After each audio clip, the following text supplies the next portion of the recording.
And the trading day continues right here in Lagos, Nigeria, as we track all the major markets and what's driving sentiment. Here's what's coming up in the next 55 minutes.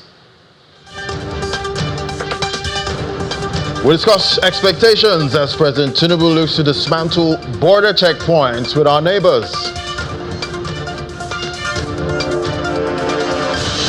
And IMF plans Kenya debt scrutiny to waive funding needs in a new deal.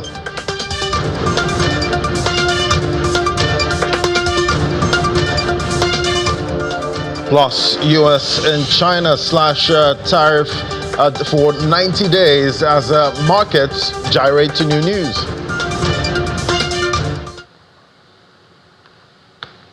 And it's great to have you join us. I'm Ladi Williams. Let's get a check on what's playing out with the markets. I did tell you earlier the oil market was bullish, and that continues. 3.32% for Brent, $66.03. Looks like we're heading straight to $70 at this rate. With WTI, a bigger move up, 3.65%. $63.25 a barrel. We see both the US and China there agreeing to slash those tariffs for 90 days. And we're seeing the markets, mostly risk assets, actually liking that, with the bulls getting back from in the market. We know oil did do over 4-5% last week, and that's continuing with strong moves up this week. Let's get a check on what's playing out there with that's other stories. Now we see domestic crude oil output rose to a 2-month high of about 1.486 million barrels per day last month, and that's according to latest report from the Nigerian Upstream Petroleum Regulatory Commission. Data from the upstream regulator shows that figure, which is higher by about 85,000 barrels from the 1.401 million barrels per day recorded in March, but still falls short of the 1.5 million barrels per day official quota set by the Organization of Petroleum Exporting Countries for the same period. The NUPRC report further mentions that Nigeria's total output in April reached 1.683 million barrels per day, when blended and unblended condensates are included.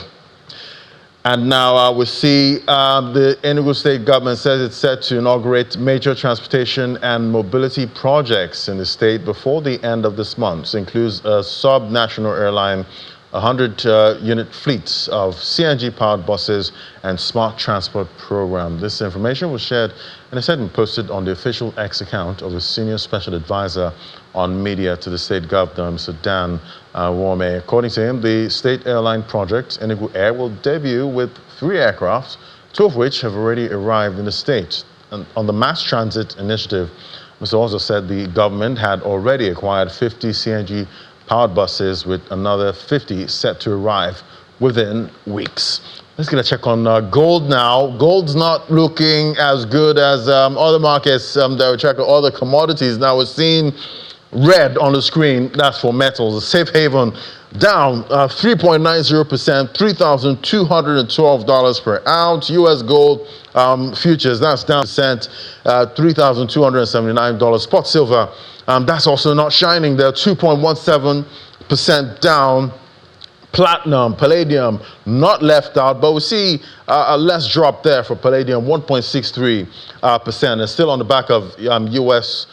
China there making that agreement on tariffs. So I guess we're seeing some kind of certainty, and that's not so good. Certainty not so good for the safe haven trade there, and that's why we're seeing gold and most of the metals that we track down. All right, so other stories. Capital outflows from Nigeria rose significantly in January this year as it climbed to $1.20 billion, up from $1.06 billion recorded in December 2024. And that's according to the latest report from the central bank. According to the January data, the sharp rise in outflows was largely due to a 27.45% increase in loan repayments, which amounted to about $65 billion during the month. The increase represents a sustained pressure on the country's external sector, driven primarily by surging external loan repayments and a notable uptick in capital reversals. Analysts say this surge reflects a growing external debt service burden as the country continues to meet its obligations amidst tighter global financial conditions, elevated interest rates, and a strong U.S. dollar. And with Nigeria internet penetration recording a marginal drop in February before rebounding in March due to customers' reaction to tariff hike by operators in the industry. Stakeholders given recommendations to help improve quality of service and boost profitability for businesses. I had a conversation earlier with the Chief Executive Officer of newly listed internet service provider Legend Internet PLC, Mrs. Aisha Abdulaziz, earlier. Take a listen. The NCC has been working very, very hard lately. I know they've been working together with the federal government to look into some tax reforms and some policies along the way. So they're looking at making sure federal taxes are not also, repeated again on the state levels. So that's going a long way to help. And I'm very sure that, they have it, covered to deliver on what is required. For example, last year they signed the CNI Act, which made telecom infrastructure critical network assets, giving us protection of our infrastructure. Even legally, we can now have recourse to take when there's damages, which wasn't available to us a few years ago.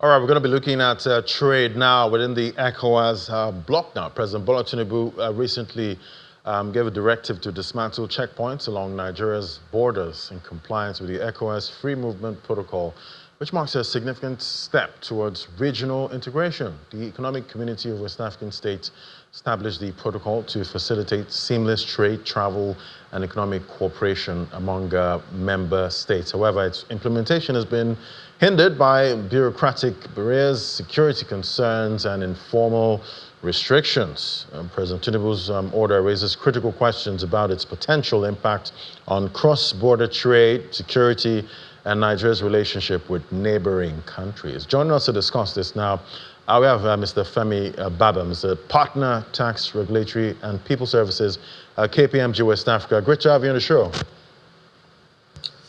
Yes, good afternoon, and thank you for interviewing me on your show. Fantastic. It's great to have you. So, definitely there's so much talk now about trade, globally, and I guess that's sparking, conversations about, borders and trade within Africa, at this point. Talk to me about how removal of checkpoints, how that will enhance or hinder the free movement of people and goods, within this ECOWAS region. Is this the good news we're looking to hear? I mean, certainly this is a positive news. It's a very welcome development by the government. The trade, intra-African trade, is one of the areas, that the African Union, using the instrument of the African Continental Free Trade Agreement, is trying to ensure that African countries can trade more between themselves and trade amongst each other to increase the volume of trade within the region. If you look at the way trade is then run, you have the tariff barriers and the non-tariff barriers. The non-tariff barriers include things like the checkpoints that you see that make it difficult for goods to move freely from country to country. Looking at the reports, the last ease of doing business report that was issued by the World Bank, I think in 2023, that focused more on 2020. The cost of trading across border in Nigeria was one of the highest in the world. It cost about it took about 128 hours for you to move goods across the border from Nigeria to other countries. And if you compare that to what sub-Saharan African was, it's about 97. The ideal is between 1 to 12 hours, typically. So you can imagine us coming from 128 hours, primarily due to the number of checkpoints and the cost that comes with that. That costs almost about $1,000 to move goods across the border, compared to about 10 or 12 in other countries as well. So the removal of the checkpoints would definitely help in, one, reducing the cost of exporting and importing across the border, and secondly, would help in terms of the time it takes, the speed to move goods across. So that is clearly a welcome development to help trade across the West African region. Right, and with what we're seeing, between the U.S. and China and, most of their trading partners, that T word, tariffs, and we've seen how that has, changed the way we do business, right now, and the impact, for markets. So, looking at Nigeria's situation and, most of Nigeria's trading partners, does it mean we've placed some kind of unofficial massive tariffs on ourselves right now with what we're seeing before now? Well, it's that, tariffs are more of an official cost, right? So you have the unofficial cost of doing business, and that's what the checkpoints really constitute. They are unofficial cost of doing business in Nigeria. And so when you compare tariffs, we probably maybe are not on the high side. But when you then add this other non-tariff cost that comes from the checkpoints and all of that, if you take a very simple example, the Lagos-Badagry Expressway, and you take a drive from even from Mile 2 going towards Badagry, you would find you find many checkpoints, and then over and on top of that, you have non-state actors that are involved in collecting monies and some form of tolls from trucks that are going in and out across the borders. So total cost of moving goods across the border for us will be definitely more expensive than many other countries, even though the official tariffs do not look that significant. So that's where this is. It's the increased cost of doing business across borders for us, both import and export. So with what we're seeing play out with the non-state actors, that you mentioned, and all the unofficial, tariffs and roadblocks, that means, in our quest to bring down inflation, no matter how we keep raising rates and all the actions we see from the CBN, all these other actions that happen on the borders would not allow us to bring down inflation. Well, so yes, because this would increase the cost of goods coming in anyway, and again make our exports less competitive. If you consider the total cost of what this would be to an importer in Ghana that has to import goods from Nigeria, if the free trade was allowed to play out as it should cost him nothing but the cost of the product and then plus his margin. But with the tariffs, with the amount collected at the checkpoints by state and non-state actors, you then have a situation where those goods are no longer as competitive. And when goods are not as competitive as that, it affects local production as well. And so you can imagine the ripple effect, the multiplier effect that will have downstream. And that's from the export side. But from the import side, like you rightly said, the cost to the market would then be higher. If you take a very simple example, just to add on there, the cost of moving goods officially across the land borders is part of why you find a lot of people telling you that it's cheaper to smuggle, and so it aids smuggling in some instance. But beyond that is the fact that the cost to market, if you then add on all these official and non-official tariffs, will definitely make those products more expensive. So in dealing with inflation, it has to be the holistic approach. You've talked about all the exchange rates, the inflation rates and all of the interest rates, and so we have to look at the fiscal measures that need to be put in place to also help address that. Right, quite a lot to do there, because at the end of the day, it's the customer that bears the brunt. That's the buyers. Absolutely. But what do you think are the security implications, of dismantling these checkpoints, particularly for regions, affected by insecurity?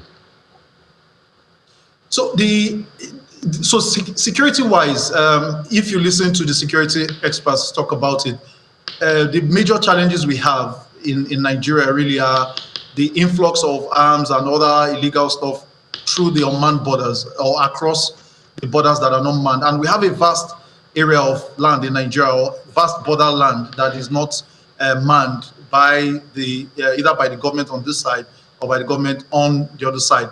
The checkpoints that we're referring to are the ones you see on the legal routes. That's the Lagos-Badagry Expressway, for example, where if those are taken out, it still doesn't remove the customs that you meet at the border, the customs, immigration, and all the authorities you meet at the border. We are just taking them out from the many other points that they are along that chain, and ensuring that the checks are only done at the border. But it probably won't do a lot in terms of either damaging or helping the security situation, because most of the smuggling, most of the illegal crossing are done at points that are not manned by the government currently. And so this will probably not do a lot, either to worsen the scenario or actually improve it, as long as the border checks are still properly done. Right. Now, we still talk about protecting, local industries. We're seeing, why President Trump is, chasing most of the tariffs. He says that, he wants all of that production, to happen in the U.S. and, to definitely make America great. But how might this policy affect Nigeria's economy, especially, local industries competing with imported goods? We're still talking about Buy Nigeria, at this point. Well, maybe we should change our slogan also to Make Nigeria Great Again. Maybe that would actually help part of the conversation. But the comparison is somewhat a bit not the same, really. You have to, when you're looking at discouraging imports, you have to consider how mature is your local production industry, right? The Nigerian production industry is really doing a lot. Government is also trying to support them. By removing these checkpoints, you will still have to deal with the other, whether it's tariff or non-tariff barriers that would hinder trade. At the end of the day, for local production, you consider the fact that you need to reach the export market. And so reaching that export market for us would have to encourage the removal of all the tariffs or non-tariff lines. And that's what, with ECOWAS, with the African Continental Free Trade Zone, it will definitely help us achieve that. If we can produce locally and then export. What you find, if you take cement, for example, is that we are meeting the local demand, or to some extent meeting the local demand, but have capacity to export to other African countries. And so being able to ensure that export and imports across the borders are not as onerous and not as expensive, it will have some ripple effect on manufacturing, help with the cheap movement of raw materials to local producers here in Nigeria, and then make our own exports also cheap when it's going out. The most important fact is we need to deal with smuggling, which I think is the major issue that local factories have. And smuggling really is from the unmanned borders. And that's what Nigeria needs to pay a lot of attention to. I haven't dealt with this, then we need to focus on how do we deal with smuggling that is really stifling and killing the local industry.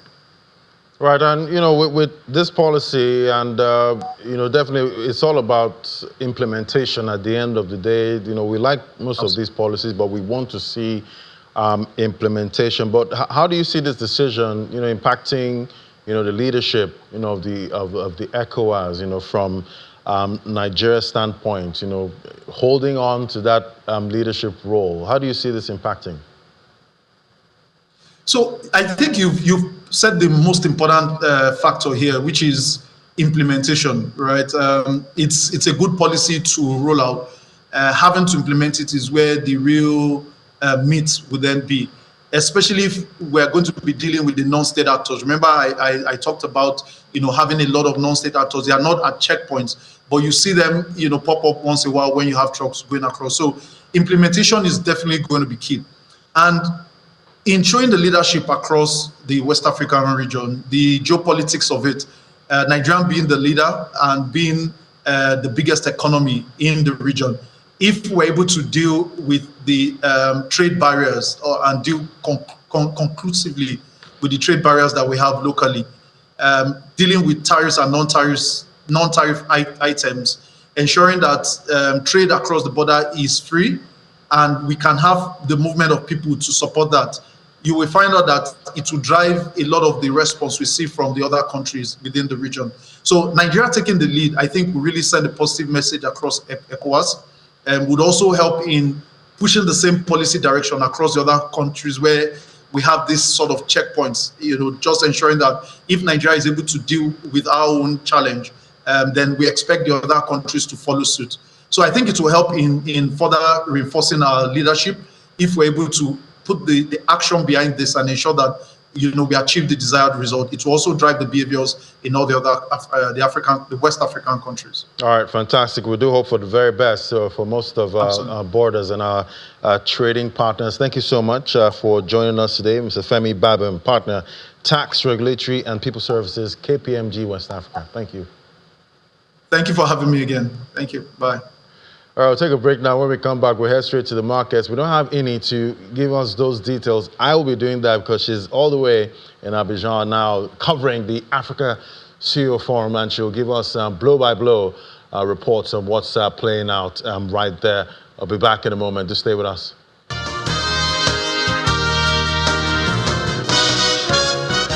All right, let's find out what's playing out with the markets now, starting with Africa. I will see the NGX, the Nairobi Stock Exchange, South Africa, all of those markets at intraday. I'm not looking so bad. I've seen a very bullish sentiment coming from last week, especially for the NGX, but we're seeing a pullback at intraday, 0.19%. We're still seeing that 108,000 level for the all-share index.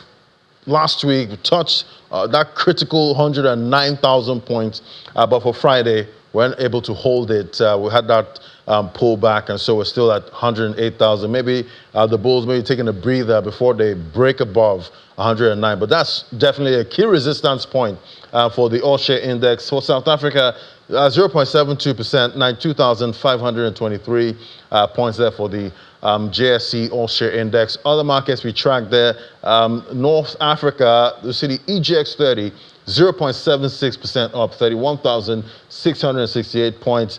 And NSE, that's the Nairobi Stock Exchange, Friday trade, 0.59% up, 126 points there.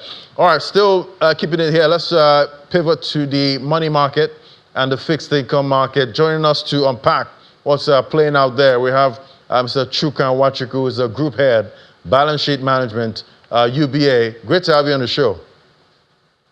Thank you, Larry. Good afternoon. Good afternoon. So, how did the fixed income market, perform last week, and what do you see, play out this week? Thank you very much. Fixed income market has been active. It's been mixed actually between last week and this week. Today actually. We've seen mixed sentiment. Last week it was bullish due to liquidity in the system. But then towards the end of the week, we saw a bearish sentiment. And that was after the auction, NTB auction, which CBN offered, DMO offered well over 400 billion. The stop rate for the 1 year was maintained at 19.63. Though there's been some interest in the market as regard the 1 year, but again, the bearish sentiment we've seen so far is as a result of most investors preference for OMO, and we saw OMO rates, move up to about 21, 22, 22.5, and that obviously is where the interest for now is. Right, definitely. Investors want what they want at this point. So we're expecting inflation numbers. That's for April. It's inflation reporting season all over again. What are you seeing, coming? We'll get that information on Thursday. And how do you see it driving sentiment this week? Yeah, the last inflation figure move up by about 105 basis points, move up from 23.1 to 24.23. That also has an effect in the market. We've seen that market kind of like reacted to the inflation figure, and that's why we've seen a bit of activity or much improved activity on the fixed income side. So this for April inflation, which, like you rightly mentioned, will be out on Thursday, we expect to see moderate increase in inflation. Because I feel that some of the factors that affected the inflation figures for March is still very much around. So this will really affect the figures that we see, but then not as much, maybe moderate between 50 to 100 basis point increase in inflation. Yeah, and definitely. I can't let you go without talking about the Naira. We did see weakness last week. Talk to me about, what you're seeing for the Naira this week. We're seeing the oil market, some kind of recovery, happening there. Do you think that's, bullish for the Naira at this point? Yeah, so the Naira has performed, credibly well between last week and then, of course, this week. We've seen stability around 1,500. That is about 1,500 levels. Of course, you know that oil price has actually, been very down due to the tariff war, and then, of course, for us in Nigeria, we're not really enjoying that because we are not producing as much as we should produce. So, but then, in as much as these factors, the demand is quite huge, still in the system. We've seen that over the past 2-3 weeks, CBN has been intervening heavily, and that has actually dampened the depreciation on the Naira. So we've seen it within that 1,500. For this week, we still see CBN continue to intervene. We still see that the Naira will still within that 1,600 levels. And so for me, I think that what CBN is doing is actually trying to help, pushing the test of demand. And then as long as they continue like this, we still see the Naira hovered within these levels. All right, definitely we keep our eyes on, what plays out with the Naira. We're also expecting decision from the central, that's the MPC of the central bank later this month. We'll see how all of that drives sentiment in this May. Thank you so much. That was Mr. Chuka Mwanchuk, who's the group head, balance sheet management, UBA. Enjoy the rest of your day. Thank you, Laddie. Thank you. Bye-bye. All right, let's get a check on all the markets now that we track. Straight up to the U.S. Stock futures now. They jumped earlier today. No, sorry. Let's go to the Middle East. Sorry, I went ahead of myself there. Let's get a check on what's playing out in the Middle Eastern market first. So we're seeing the Dubai index 0.35%. Up Abu Dhabi, that's for UAE, also up 0.21%, looking strong intraday. Let's get a check on Saudi Arabia and Qatar there, 1.32%. We see the Tadawul in Saudi Arabia, 1.32%, a bigger move at intraday, 11,495 points, and the Qatari index, they're holding up almost 1% up. All right, let's get a check on U.S. stock futures. It jumped earlier after the U.S. and China agreed to temporarily slash tariffs following negotiations over the weekend in Switzerland. And we see big move up there. The Dow Jones Industrial Average Futures 2.39% up 42,307 points. The S&P futures not left out. They said talks with China had been very productive. That's from the U.S. side, as both countries had agreed to cut reciprocal tariffs by 115% for 90 days. That brings U.S. tariffs on Chinese goods down to about 30%, and Chinese tariffs on U.S. imports, that's 10%. Then for the markets there, we see Best Buy, which sells electronics and appliances, vulnerable to tariffs. That popped about 8% in the pre-market to lead the S&P 500 gains. Dell Technologies and on semiconductors also climbed more than 8%, while Amazon and Apple advanced more than 8 and 7%, which is popping up the NASDAQ futures there. A big 4% jump, 20,943 points there. So, but investors are still watching out with what might play out between the U.S. and China. All right, let's get a check on what's playing out with Asia. Now, we see Asia Pacific markets also rallied there. It's green all over markets that we track, with the Nikkei 0.38% up, Kospi 1.17%, Hang Seng Index almost 3% pop there. It's all about the tariffs at this point. We're seeing Asia markets closing in the green with that positive news. Let's get a check on other parts of Asia that we track now. We see even the Nifty 50 not left out there, 24,924 points, a big 3.82% pop there. We know the issue between Pakistan and India, there's a de-escalation there, and we're seeing the stock market there in the Nifty 50 also reacting to all the positive sentiments that we're seeing right there in the market. So that's how most of the markets we track there are looking. And we're going to also take it on to Europe to see if we're seeing this euphoria also play out in Europe, the European markets, with Chiponda Chimbelu has been keeping an eye on them in Berlin and how European shares are trading in today's news on the US-China tariff war. So talk to me, Chip. What are you seeing right there?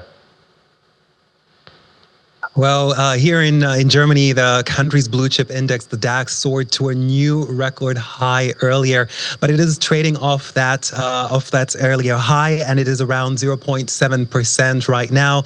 The Euro Stoxx 600 is, of course, faring slightly better at around 1%, more than 1% higher today. And of course, not just the news of lower reciprocal tariffs between the US and China, which have boosted market sentiment here today.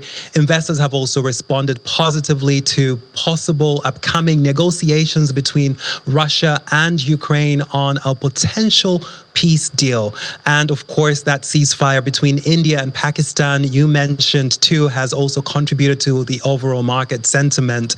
But of course, while markets are trading much better today, it is a reverse trend for the euro. It is down more than 1% against the US dollar. Right, it's quite shocking to see something down, today, except gold and, most of the safe haven metals. But to other news, from Europe, see, Germany has tightened its border controls as the new government tries to make good on its promise to limit irregular migration. What can you tell us about that?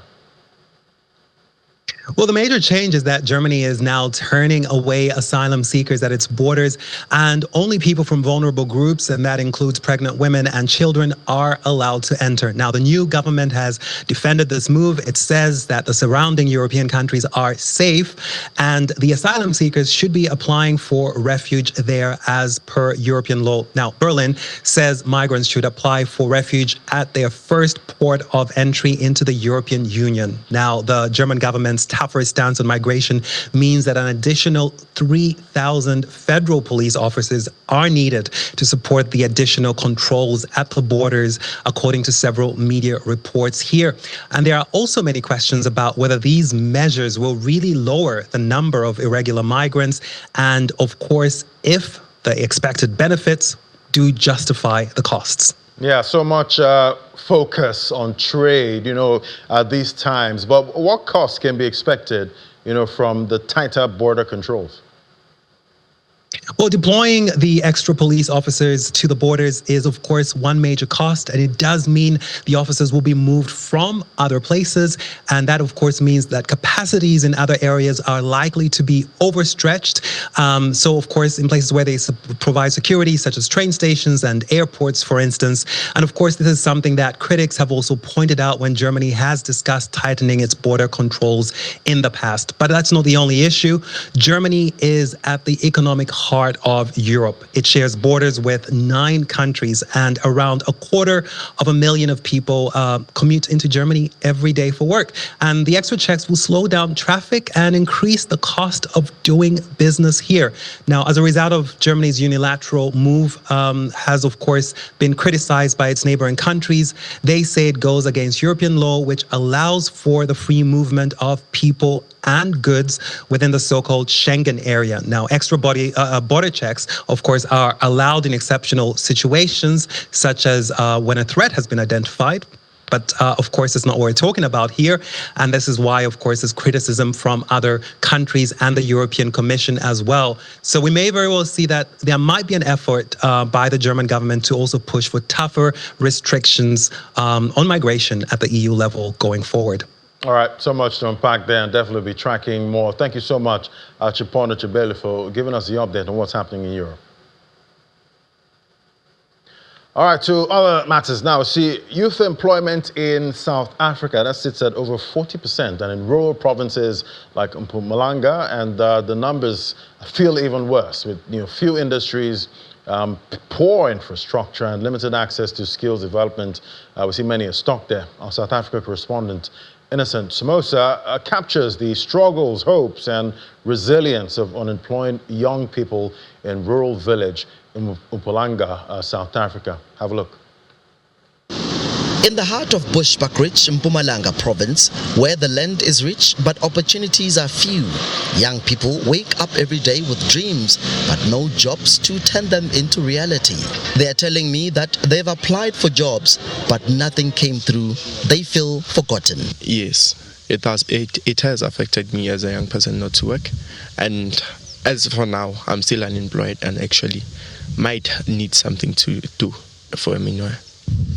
Many people are drinking, many people are smoking, and they're losing their mind because of drinking.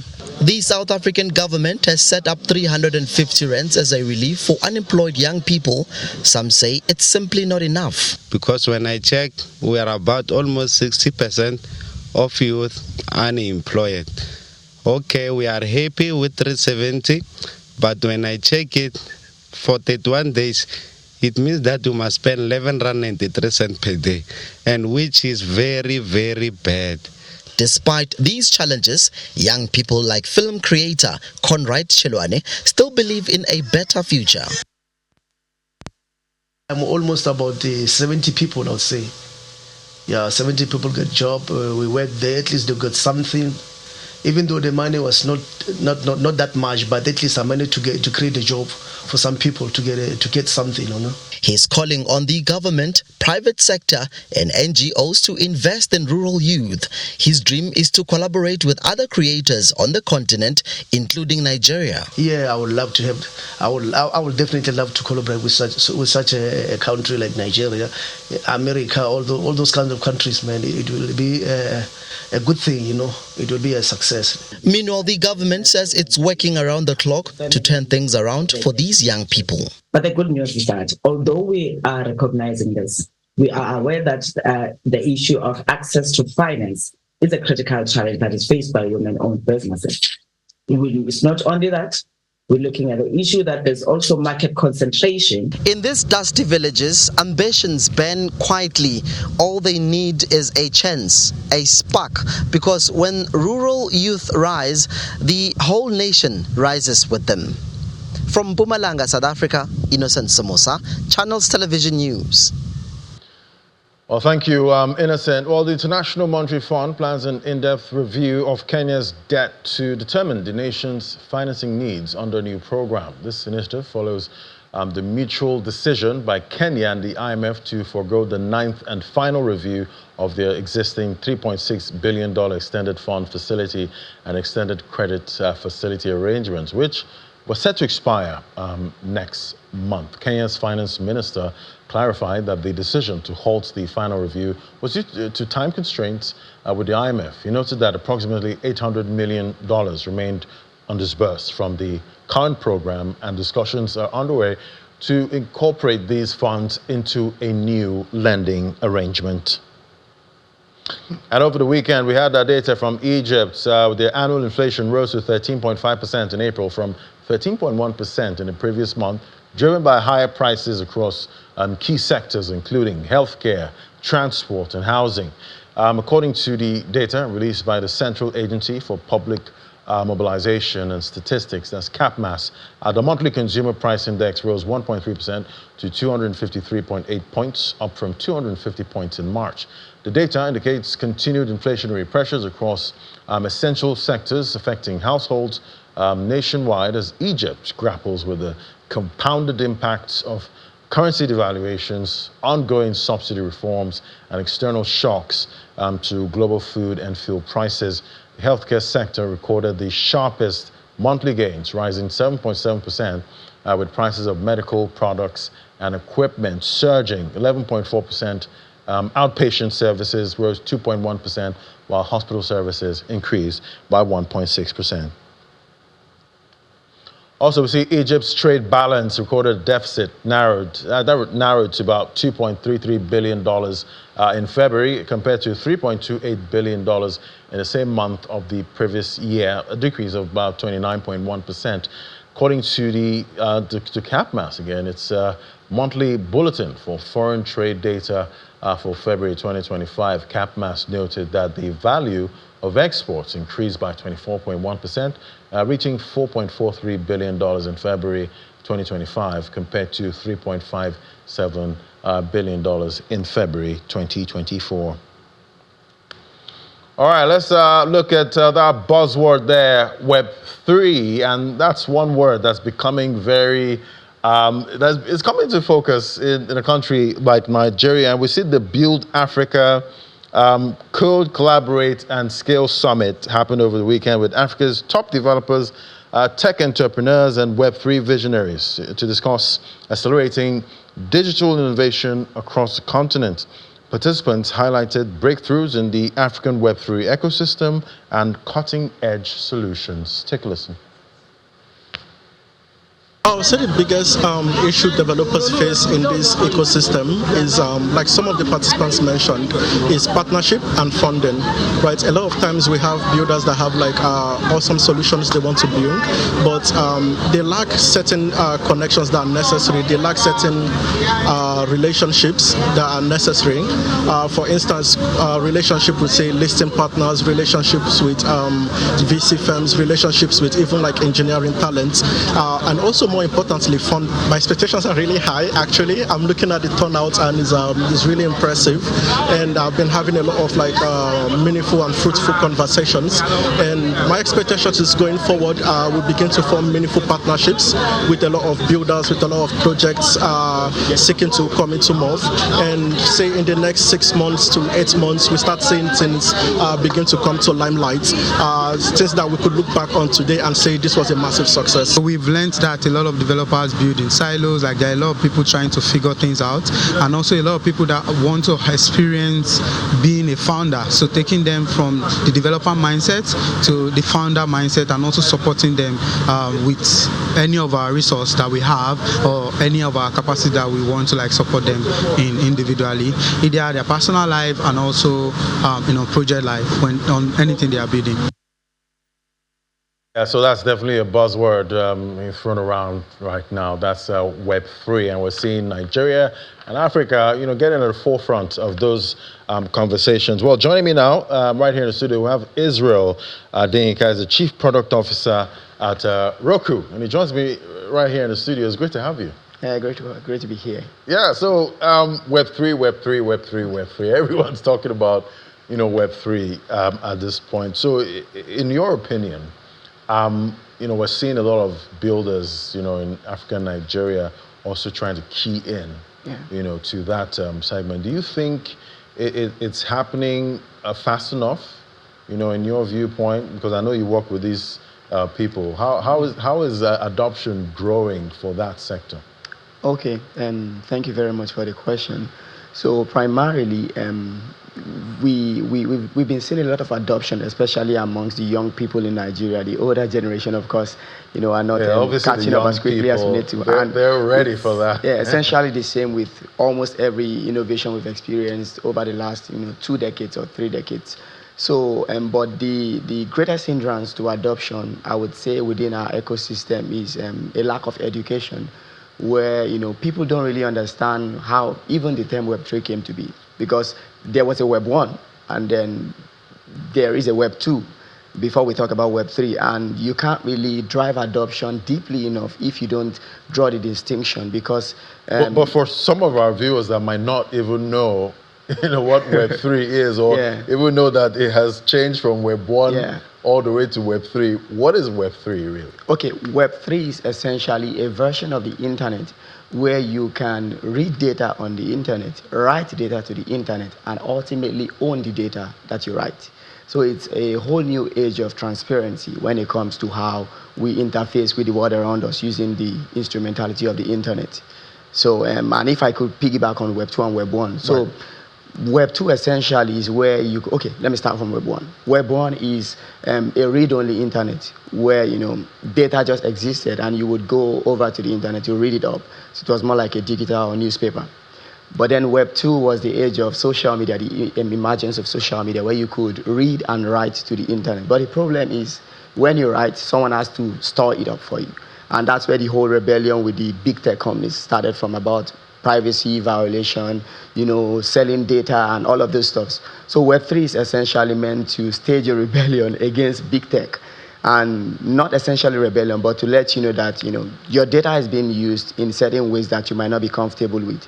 But there's a new way of using the internet where you could actually, read from the internet, write to the internet, and then own the data you write, and you can give it to whoever you please, at your own discretion. Right. So are you seeing any, interesting, builds, coming up in the Nigerian ecosystem, when it comes to this Web3? Yeah, essentially, yeah. A whole lot, actually. Of course, what we do, at our company, like Roku, we essentially are making a lot of use cases so that people can actually see the opportunities that can come out of interfacing with Web3, such as, DeFi, GameFi, NFTs, of course, essentially building different use cases to let users, see how that Web3 is actually a better version of interfacing with the internet than, what used to be before Web3. Right, and talking about, Web3, we did see that whole craze in the Telegram ecosystem. Everyone was tapping. Yeah. There was so much tapping, but people are not tapping anymore. There was so much, discontent. With the Telegram ecosystem. Yes. The CEOs, everybody was expecting to get so much money, from all the taps, even though some were good, some were really, really bad. So that whole phase, what has it led to, at this point, when it comes to, the Telegram ecosystem and Web3? Okay. So the fundamental problem is because people fail to separate use case from FOMO. So there is the use case of a technology, and the true companies actually build based on use case, not based on FOMO. So the whole idea of TAP, of course, came as a result of, Hamster Combat launching, and a lot of people were earning from it. The project actually still exists even up until now. But there were a lot of, projects that also decided to ride that same wave. And they launched a whole lot of other projects that didn't exactly share the same vision or use case. So there was a lot of dissatisfaction. And that's why, one of the uncommon words, in the cryptocurrency or Web3 ecosystem is the word white paper. A lot of people don't know about that, but they will say they are crypto enthusiasts, because before you jump on a project, you should have read the white paper and know the promise. And that's how you actually confirm the viability of any project. So if you read the white paper of, some of these TAP platforms that did not do well, you would have known definitely that they would not do well. It's more like a pitch deck. You could tell if this is like this doesn't make any sense. Okay. Exactly. So right. Yeah, and that's why I talk about the gap in education, because you see something on the news, you see it everywhere, and you just want to jump on it. Yeah. But that's not the way it's supposed to work. It seems FOMO is driving all the decisions, made in that whole industry. At this point. All right, let's check what's playing out with the markets. Now we've seen Bitcoin from last week. It did hit highs not seen for a couple of months. Exciting now, and I'm sure that euphoria has taken over the market at this point, and definitely there's going to be FOMO and all of that, and it's coming from the easing tensions between the U.S. and China and other matters. So, what are you seeing for price action this week? Do you think this continues? Okay, so definitely, even looking at the typical stock market, nobody knows what's supposed to continue or what will continue, but we can just basically look at the indicators, at play, and tell what exactly is happening in the market. Of course, we've had a lot of positive, speculations or positive, I would say a positive move from parallel systems that tend to go in the favor of, cryptocurrencies and Web3 altogether, and fundamentally the US-China trade agreement, of course, lessening the impact of the tariff for a period of 90 days, and we couldn't really tell what the impact would be on Bitcoin, for example, until the only way to tell what the impact of something would be is when it actually happens. Yeah, when it happens. Exactly. Yeah. So it usually boils down to two things primarily: the risk appetite of investors, and then secondly, what would be the long-term implication of those kind of policies on the technology altogether? Will it be considered as a safe haven? So if you have a lot of instability in the conventional systems, and they consider the risk in cryptocurrencies or Web3, lower than what is obtainable out there, they definitely use cryptocurrencies as a safe haven. And then if it is the inverse, definitely it has a negative impact on the market. So just like any other tradable commodity, you can't really tell what's going to be happening. But what is always true is the use case, the primary vision. Yeah. And talking about, use case, there's that saying, in the crypto industry, some are in it for the money and some are in it for the tech. Yeah. And it seems the majority... And sounds like a religion. And sounds like a religion. Yeah. But it seems the majority still is, in it for the money with what we're seeing so far. Yeah. Okay, yeah, definitely 100%. It's not really a bad thing because, like they would say time is money. If you're spending your time on anything, it only makes sense that it makes you should some make money. Yeah, but primarily, it's much more important to understand how to make money with an asset class. Because the truth is, whether Bitcoin is a cent today or $1 million, it will still serve its primary purpose. Because the primary purpose of Bitcoin is not essentially tied to the price. When Bitcoin launched, it was a novel idea because blockchain technology existed long before then. But then, the founder of Bitcoin essentially created a different use case for an existing technology. And it was brilliant. And he didn't need it to be $1 million, $1 billion in order for him to say, yes, this is the vision. It was essentially supposed to be a parallel system that helps you interact with financial tools faster, cheaper, and basically totally under your control. So that's the original use case. So can you make money while you do that? Definitely. There are people who basically have nodes on the network and they earn fees from it. Those are the original ways, making money was intended to be on most of these. So trading wasn't networks. In the... Not originally, but right. Of course, just like every other money, cryptocurrencies they've also gone through a series of evolution. Money basically, as we know it today, serves three purposes. Transactionary, speculative, and precautionary. Right. So, and of course, we also see the different use cases for money being a store of value, means of deferred payment. So, cryptocurrencies also had gone through that same journey. So, we've seen a case study where it's been used as a transactional tool. We've seen cases where it's been used as a store of value, right. But we've not really gotten to that point yet because it's still in the very early right. days of. Even though it's about how many years now? 15. Roughly, yeah, from 2009 up until now. Yeah, that's roughly but still 16 young. years. Yeah, still very young compared to the big brother. All right, we'll wait for the day Bitcoin matures. Yeah, we'll refer to it as a young technology. Thank you so much, Israel Adek, as the Chief Product Officer at Roku. Thank you for coming on today. Thank you so much. All right, so that's it. That's how most of the markets we track are looking today. There's so much euphoria, right now with good news, coming from U.S.-China trade talks. We'll see if that continues tomorrow. We'll give you the updates of what's playing out with those markets. Thank you for watching. I'm Ladi Williams from the team right here at Channels HQ. It's bye for now.